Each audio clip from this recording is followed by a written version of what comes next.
welcome everyone to another Jewish Physicians Network podcast.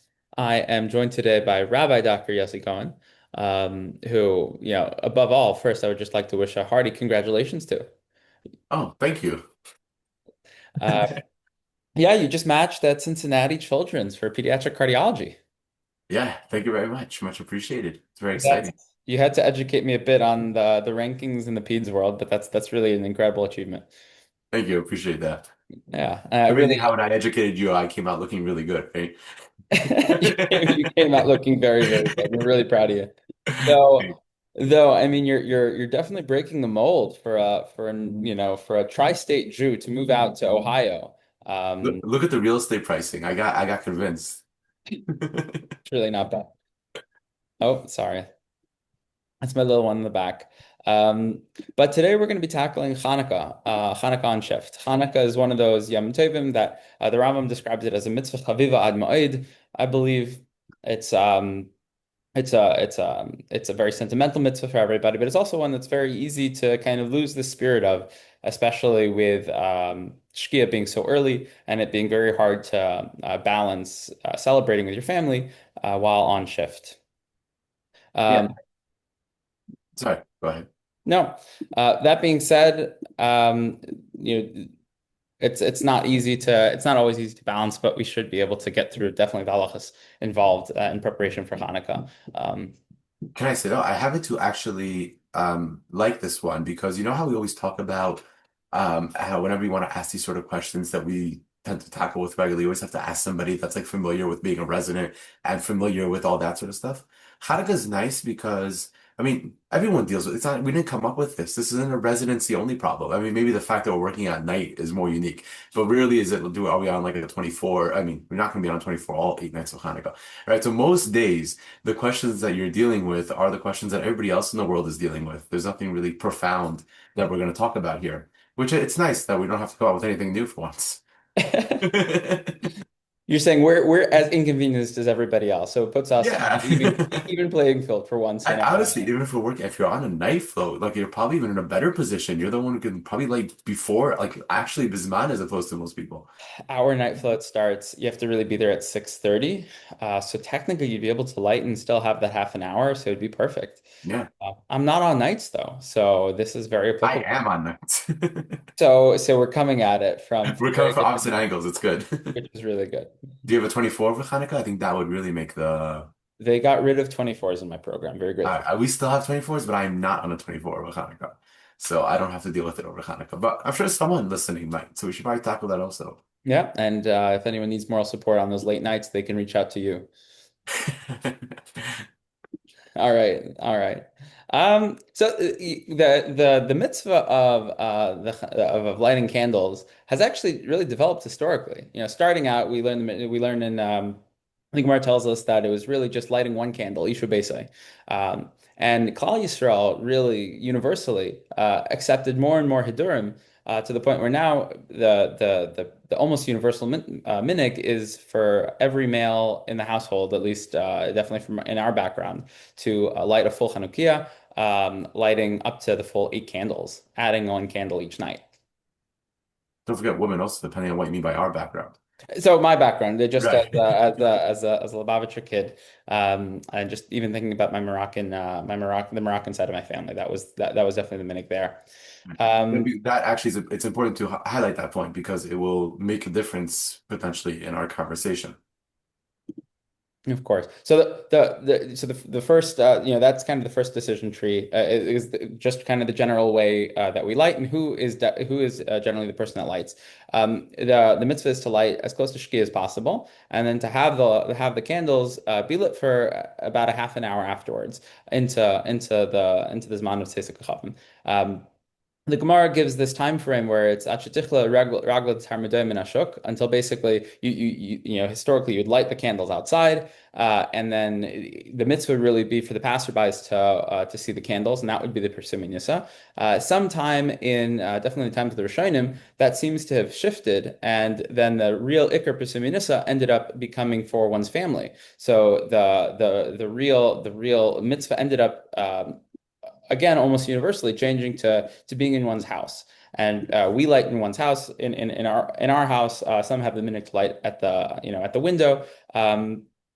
But ultimately, that also kind of changes the timing of it. Still, even though one's household might be awake for much longer than that half an hour around Shkia, the Rama writes that we should try to light it at that time, meaning trying to light it at Shkia is the ideal time to light it, though we can light it much later. Yeah, so again, the Shkia Tzis question, right, becomes an interesting question also. Like, when's a better time to light?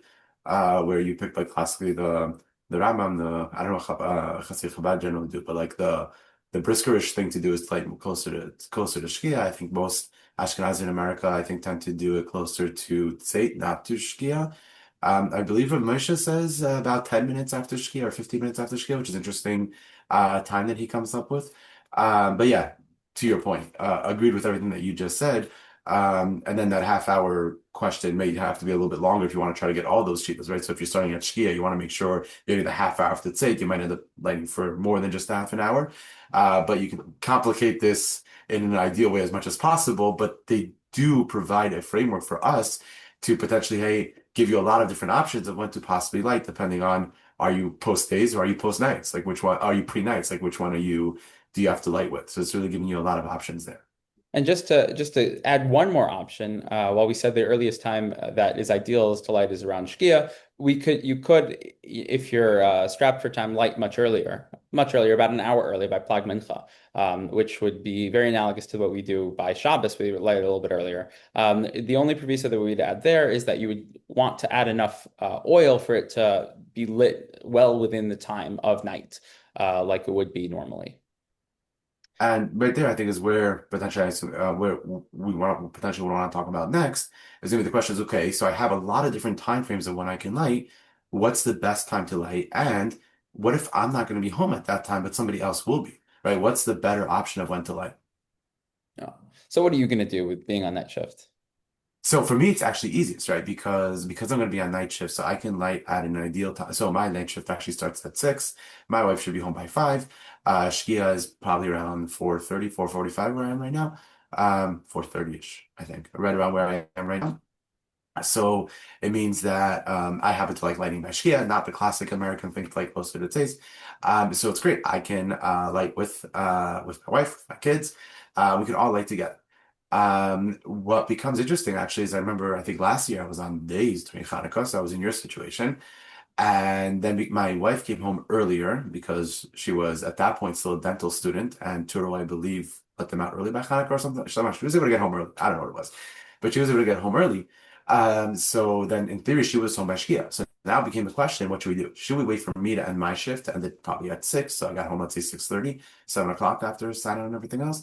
So should we light, since, as you mentioned in your introduction, the mitzvah is for the house to have those candles lit. So is it better for her to light Bisman, ideal time around Shkia, give or take? Or is it better to wait till I get home and so that all of us get to them? And this, I mean, we could talk about practically what does it mean that she lights for me? That was also what we were alluding to before. We could talk about that practically in a second.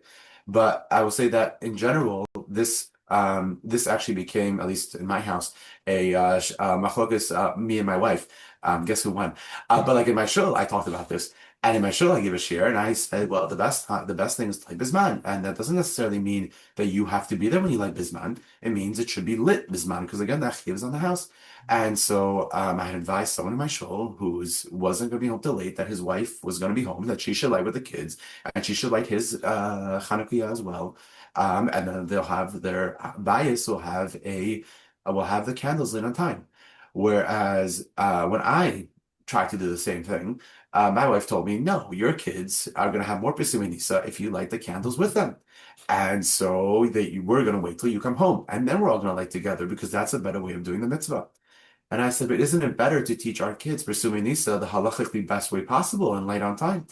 And she said no. And so that's what we did. But I think those are both legitimate options. And they make a lot of sense. I happen to have preferred one. She preferred the other. I mean, you understand how these sort of things work out in a happy relationship. But that's those are both options. I think legitimate options of what to do. Where it becomes that's like a bit of a gray area. It becomes trickier. It's like if you're going to come home very late, right? I don't know for whatever reason for us ED shifts can sometimes end at midnight. So you're coming home at midnight, then I think is a totally different question. Your kids aren't going to be awake at all. You're potentially not declared a shuk. Like then you might not be anybody else in the house. That's a totally different question than, should we like, the half hour before the other spouse comes home or not? Okay, so let's kind of explore that, right? So we outlined until now the ideal time to light and the ideal setting to light in, and then you highlighted really what ends up happening, which is that you have to compromise in some ways. Um, to kind of explore that a little bit further, let's just first talk about what might be an edge case or it might be very basic for many people. Those people who might be living alone, they actually kind of have a special din here. So, like we said, it's issue basoi. You really are very much tied to the household setting. If a person isn't living with other people and he doesn't have to and they don't have to worry about the bedtime schedule of anyone else, they can light at any point until Elisa Shachar, until the next morning, provided that they stay awake for a half an hour. So that's kind of that basic case, which is out of the way. Everything else, though, kind of like you brought up, ideally you would do it with everybody. So you would come home, let's say at 7, you'd light, your kids would be up for half an hour. But if you're coming home much later, how do you balance that? Let's say you were coming home 12 o'clock. What would you end up doing? So I still think the best option, I mean, I was thinking this thing in the gray zone, but even with let's say call it my wife's perspective, I Mhm. would still argue, I would argue that if you're coming home that late at night, the ideal thing is to have someone in your house, in this case, my wife, light your Chanukah up for you. Like she should light them there for you, and your kids should light earlier when everyone's going to be awake. This way, your bias does have everything lit at the right time. Your kids get to see it, and yeah, it's things that you're not going to be part of it. Hanukkah's fun, and you're not going to be able to enjoy that. But A, you were Mekayim your mitzvah at the right time. The mitzvah, you did it. Like even though you did physically do it, it was done for you. And that I think would be the best solution. Where it becomes slightly more complicated is husband-wife is easy. When you're talking about roommates, it becomes slightly more complicated because now they're not necessarily lighting for you. You have to now be mishtatif with them, right? That's the classic if you're going somewhere for Shabbos, right? So you should bring a present, which is nice to do in general. But also a good idea when you're going to be lighting for Hanukkah candles, because then you can be mitzvah in their the understanding of the present is that you're contributing to the oil that they're going to be spending, that they're going to be using to light the candles, so that you're also part of that lit. But again, that all goes back to the very basic point that you started off with very nicely in the introduction, which is it's a mitzvah in the house. The house has to have the mitzvah. It's unique in a way where it's not me, it's the house. Okay, so if someone is living with roommates, the ideal would be that you're mishtatif in the cost of the oil, and thereby they light for you. There is another potential case where, let's say, you are living alone without roommates. The Paskim, Reb Shlomo Zalman and Reb Moshe both highlight one case that I don't know how often it comes up, but you can appoint a shliach to light in your house. So let's say you're in a place like Einstein. Let's say you have a private apartment. You can ask a Jewish neighbor to light in your house, stay for a half an hour, and then they could say a couple of the brachas. Have you ever seen that done, or have you recommended that? Actually, Sprung and I were once talking about this because this was back when I was in med school. We had gone out we had flown out. We were in Italy. We were flying back on Hanukkah. And we were going to come back very, very late at night. My question was when to light. And he said that my roommate should light for, should, my roommate. My wife didn't let me have a roommate. My neighbor should just go into the apartment and light a Hanukkah fest. I think he's right. I mean, it makes sense. And which brachas do they say, or do they say any brachas? Yeah, that's actually a good question. I think they just say lahadlik, right? And sorry, the asanisim in that situation, right? I don't Um, remember actually off the top of my head. It's a great question. I think they say lahadlik ner, but they don't say shas nisim or shechianu. Oh, because Shasanisim you to the first house. Yeah, that sounds right, Right, actually. so the mitzvah hadlaka is what they're accomplishing, and they were already mekayim the other, the kind of the other elements of the mitzvah. So they would say l'hadlik ner Chanukah, and then your household would have been yaitza. And Um, that plays into the Birkat Ha'roeh question, right? Yeah, sorry, go yeah, ahead. no, no, no. So the only other possible case, let's say you're traveling, or let's say no one's at home, or you're in the hospital, and for fire safety reasons, you're not allowed to light, even if you have an on-call room. I don't know, to each their own to kind of decide what would be appropriate. But I wouldn't feel comfortable lighting a candle and potentially having to leave a lit flame in an on-call room somewhere. Um, Maybe don't do that. Anyway. Maybe don't do that, right? Yeah, Not nobody something should. that I we don't would think you should recommend. just be you. Nobody should do No that. one should do that. The other possibility is lighting, and the other thing the Paskim talk about is lighting an electric flame, or lighting, in other words, just a light bulb. So yeah, so I think that's more important actually when we talk about the 24 hour, right? Okay. So let's talk about the 24-hour case because if you're on call for 24 hours, and then there's no way you're gonna obviously you're not gonna be able to light early enough in order to be able to do it. You're not gonna be able to light later because you're not gonna be home. So you're missing out any opportunity of lighting on a given day of Hanukkah. So again, if you have someone else who's gonna be in your house, you're married, your spouse is there, whatever it is, or you have roommates, that's easy. You have someone neighbor that can have access to your house, great. All those things you can have whatever permutation needed of everything that we just discussed. Somebody else will light for you, right? Either you have to be mitzvah, you don't have to be mitzvah, whatever it is, but somebody else will light for you. So that's easy. Now, it's in a situation where you don't have somebody that can light for you. I don't know, you're the only Jew in the Metzger, I don't know, whatever it is.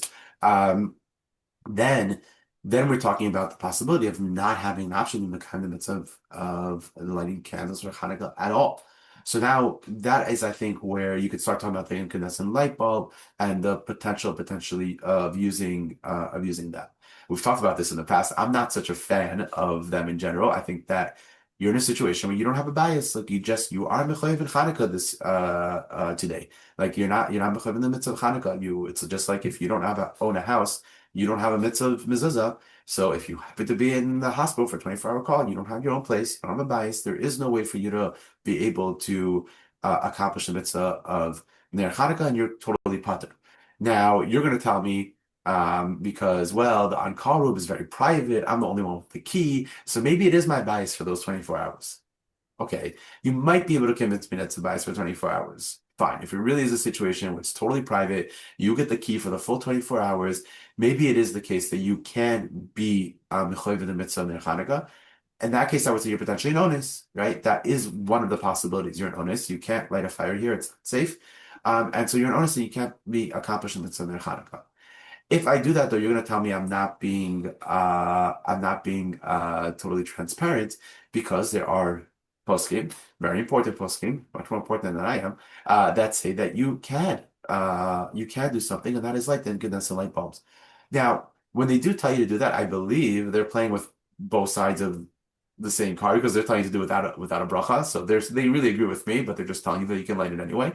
But let's pretend they're not agreeing with me. Then yeah, sure. If you want to light an incandescent light bulb without a bracha, it'll make you feel like you're doing part of Hanukkah. I don't know if it's really time or anything, but it'll give you at least that something. Then sure, light it, I guess. Turn it on. Maybe don't make a bracha on it. But at least you'll get something to do with Hanukkah.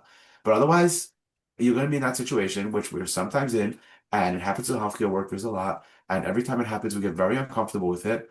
But for some reason, we get much more comfortable with these sort of things than we do about Bimachal Shabbos, but whatever. But we get very comfortable with it, and we get very uncomfortable, and that is you can't accomplish the mitzvah. Nothing you can do. You're saving lives. It's a good thing to do. You won't be able to do the mitzvah of Ner Chanukah. God will probably forgive you. Ouch. Okay. Or you could use other legal mechanisms like Ouch, I was being supportive. yeah, mitzvah, paterman mitzvah. In other Yes, words, that is a halachic terminology. you are working on keeping the flame of a human life lit, That was which is beautifully said. I know. I think as the as the audience can probably tell, senioritis is hitting you hard, and you're about to leave your pulpit position as a rabbi. So some of the fluff is has left, which is nice to catch you in this really specific window of time.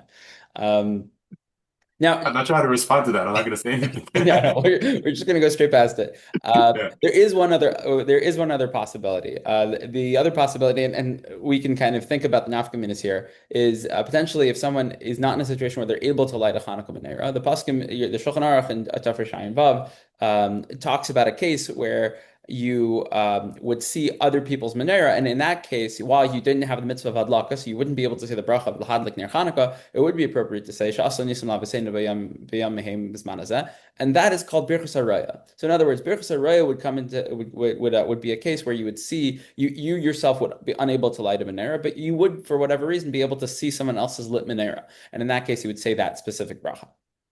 Yes, agreed. Sorry, I thought we mentioned that already. Yeah, agreed. Okay. The only complication here is that now we're definitely speaking out of both sides of our mouth. So if you're going to light a menorah with an vis-a-vis an incandescent light, and you're not going to say a bracha there because there might be a suffix that you are yotze through lighting an incandescent light, then saying that next bracha becomes very difficult because theoretically you've already accomplished that mitzvah of Birkat Ha'roeh, and then you wouldn't be obliged to say that next bracha. So I don't exactly know where you would go, whether or not you would say Birkat Ha'roeh in this case or not. I mean, I would obviously encourage you because you know already I've shown my hand.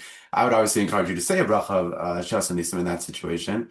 And I think even the right Rabbi Yosef, I think was the first one to say that you can use an incandescent light bulb, right, for Ner Chanukah. But even he, I think, would agree because by the fact that he's telling you not to make a bracha on the incandescent light. I think he would also agree that if you then happen to see like an actual fire, an actual Chanukah being lit somewhere, then you should make a Birkat Ha'roeh, I would assume. I think that's the logical conclusion of his position. Um, I could argue it the other way, and the last time I read that trivia was probably last year or the year before. It would really be a question of Savik Brachas Lahakel, and the question is he chayshish for it to be a real accomplishment of the mitzvah? So Yeah. I would agree with that with the Birkat, let's say like, after you lit a incandescent light bulb, and then afterwards, for whatever reason, I don't know, you got sick, you went back home. So now all of a sudden you didn't expect to be home, and now you're home, and you'd already lit in an incandescent light, right? Which I do now, should I light a Chanukah, right? So obviously, you know what I'm going to say. But even with Ravadia's position, I would say that you should light again. I wouldn't necessarily make the bracha of the halachic Chanukah because you may have been yotzi with the incandescent light. So I want to make that bracha, but the Sha'as HaNisim, I think you might still be able to do, right? Because you're once again making that bracha of pursuing Nisa. You're not once again, this is the only time you're making the bracha of pursuing Nisa. The first time around, the reason why you didn't make it is not so much because am I being yet to the mitzvah? Am I not being yet to the mitzvah? It's right. That's more of like the that's more a question about like a ma'aseh mitzvah, like actually lighting something, right? So I wouldn't necessarily, I would imagine that Ravad Yosef wouldn't tell you to make a bracha of the halachic Ner Chanukah on an actual flame after lighting an incandescent light. But Shas HaNisim, I can imagine he would make that case. I This would would be think. this would be an And to have interesting. absolutely no proof. I totally made that Well, I think it's definitely up. it's an interesting shout out to ask, and maybe whoever's listening to this, ask your personal rub to figure out what the best way to balance this is for you. That really takes care of all the candle lighting issues that we can think of. The only other reminders when it comes to Hanukkah is that you're supposed to say HaNisim and Shemay Nesrei as well as in Birkat Hamazon. Though if you forget to, you don't repeat the whole Shemay Nesrei or Birkat Hamazon, and you say Hallel during Shachris. Um, Hanukkah is one of those really interesting Yom Tovim because it has such a spirit for itself, and you look at the halachic side of it, it doesn't necessarily reflect all of that. We grow up, having many parties and festive meals, but this is actually one of those Yom Tovim where you don't actually have a chiyuv to have a full soda. Um, the Actually, I was reading the Chayyim a couple of days ago. I happen to really like this one. He define actually, I want to give a share on it this Shabbos. I have to figure out what he means. But he makes the case that on Hanukkah there's a mitzvah to have a Sudas mitzvah. He says you should have a Sudas mitzvah on Hanukkah. But the way he defines Sudas mitzvah is fascinating. He doesn't say, classically you think of Sudas mitzvah like, there are certain ingredients to make something a Sudas mitzvah. You ever see him have some meat, have some wine, whatever. Maybe something that requires it to. So no, Sudas mitzvah is anytime you get together in order to celebrate something. It's like such a so I think nice I way, I think guess, of Siddim. phrasing it. So if anyone from a Hamish background has an easy time understanding this, anytime you have a Farbrengen that is defined by the Chai Adam as a Sudas mitzvah, which is just a get together. I'm sure the Chayadam went through many for Reagans in his I day. don't think so. He wasn't necessarily of that persuasion. But the Ramah writes something similar. He says that the Zmiris that you sing together that is the mitzvah in and of itself. Um, that being said, I think it is important to bring that up so that people don't feel that bad. We get to really have the privilege to do incredible mitzvahs when we walk into the hospital and care people in their most vulnerable moments. And so missing parties is not one of those guilts that you should have from your Judaism, at least just because there's no actual halachic My requirement for it. Chaya office made me do 4 swaps in order to get to a Hanukkah party, so I Adam. hope it counts for something. Shalom Bayis. Shalom Shalom Bayis. Bach. Shalom Bach. And your kids are really going to thank you. I Uh, like a good thing. all right. That's all we have for Hanukkah in the hospital. And I hope everyone has a fantastic holiday season. To be diplomatic, but Freilich and Hanukkah. Yeah, Chanukah Sameach, Menachem Chanukah, and give us feedback on these. Let us know if we're answering your questions. If you have any other thoughts, if you want a different format other than Menachem and schmoozing about things, let us know. Please do. Thank you so much.